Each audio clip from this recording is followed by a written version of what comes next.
But particularly in the Middle East, millions of people believe Israeli agents were involved in the attack. And they claim there is a basis for their suspicions. Moments after the planes hit the World Trade Center, eyewitnesses reported seeing a group of young men apparently celebrating. I grabbed my binoculars and I'm trying, to look at the Twin Towers. But what caught my attention, down there, I see this van parked. And I see 3 guys on top of the van. They seemed to be taking a movie. And I could see that they were like happy. They're laughing. They didn't look shocked to me. This part of New Jersey has a large Muslim community. It would turn out that 3 of the 9/11 hijackers had lived there. A major terrorist manhunt began, and just 6 hours after the attack, the van was stopped at a roadblock by patrolman Scott DiCarlo. We were asked to detain the van and the passengers.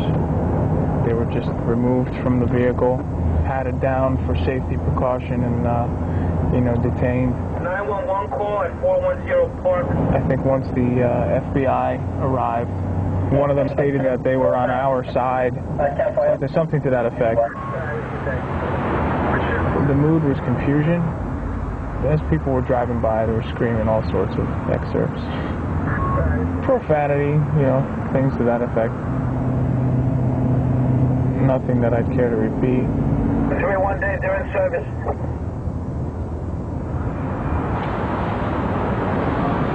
Over 2 months of interrogation began. The FBI discovered the men weren't from Al-Qaeda. They were Israelis. An enduring conspiracy theory began, that they were Israeli field agents who'd uncovered the 9/11 plot in advance. Israel had deliberately failed to warn the US authorities because it wanted to ensure that American public opinion was hostile to the Arab world. Channel 4 traveled to Israel and spoke to 3 of the 5 men arrested that day to hear their side of the story. One of the neighbors gave a call to the feds and tell there is a white van with 5 Arab people. As you see, I'm blonde, blue eyes. And he said there is a bomb in a white van. He gave the number, 5 Arab people, and they're on the way to Manhattan to make a suicide. I was the driver.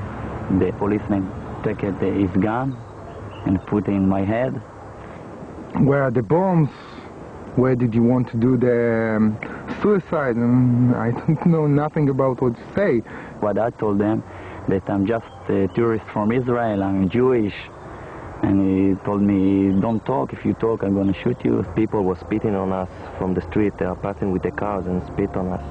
Because they thought that we are the Arabs. They were looking for someone to blame.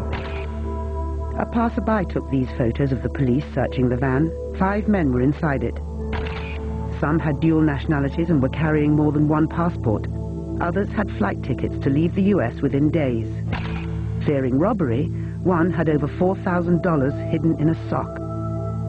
They were ripping things, they took the camera, they were screaming at us all that time. Put your head into the ground or we were gonna shoot you.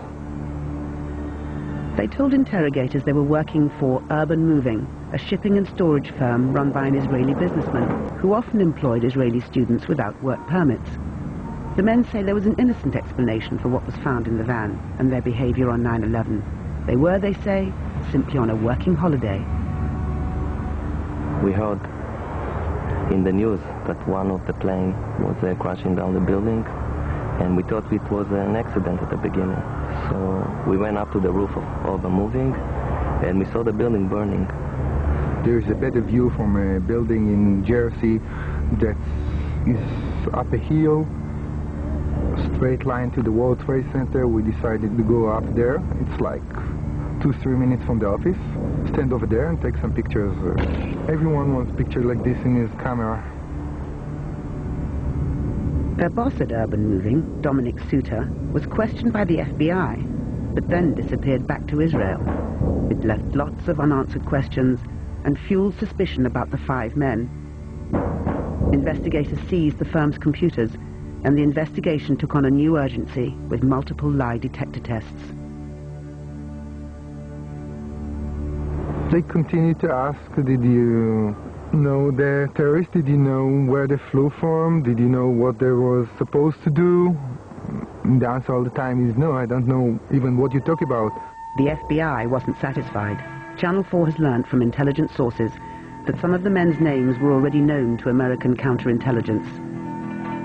Paul Kurtzberg admitted serving in an Israeli army anti-terrorist unit. He refused to take a lie detector test for 10 weeks. I was serving in a special unit in the army, and it's not a big secret or something like that. But there are things that I have to keep to myself as loyal to my country. The story that the feds build is a very good story. When you hear their story, you start even to believe it inside. Okay, maybe I'm a spy. I'm sure that I'm not, but the story is so good, so maybe I am. Yuval Aviv is a counter-terrorism advisor to the U.S. Congress, but was once a spy for Israel's secret service Mossad. He says Urban Moving was a front company for Israeli intelligence, and that some of its workers were spying illegally in the U.S. Israel has engaged in intelligence gathering in friendly countries. Some of it is done with permission, and some of it probably has been done without permission in areas that is vital to Israeli interest, where large Arab communities operate and live, where there's a lot of fundraising for terrorist activities in the Middle East. That's the old undercover. This is the old way of gathering intelligence, which America has not used. If a decision is being made to put a bomb under a building during and after a prayer on a Friday night in a mosque, you have to be in the mosque. You will not be able to do it from a satellite. Sources close to Israeli intelligence have told Channel 4 that Urban Moving produced no information that could have prevented 9/11. But whatever the truth of the conspiracy story, it's flushed out the possibility that Israel spies on America, its closest ally, an espionage tactic that both governments would prefer kept secret. There's certain type of information and methods of collections that you don't want to share with the local host country. Systems that you use, contacts that you make, undercover operations that you penetrating other terrorist networks, those types of information you don't share with anybody. The Urban Moving 5 were eventually deported to Israel for visa violations. Channel 4 understands, from sources close to US intelligence, that the condition of their release was that Israel promised not to spy in the US without permission. Then, as now, the Israeli government publicly denies it spies in the US.